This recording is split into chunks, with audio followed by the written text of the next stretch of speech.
Jesus once told a story about a farmer who went out to plant seeds. As he scattered them, the seeds fell on different kinds of ground. Some fell on the path. Birds quickly came and ate them up. Some fell on rocky ground. They sprouted fast, but with no roots, they withered under the sun. Other seeds fell among thorns. The plants grew, but the thorns choked them out. But some seeds fell on good soil. They grew strong and produced an abundant harvests, 30, 60, even 100 times what was planted.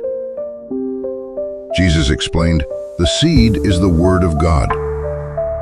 The path is like those who hear but don't understand, and the enemy snatches it away. The rocky ground is those who receive it with joy, but when trouble comes, they fall away.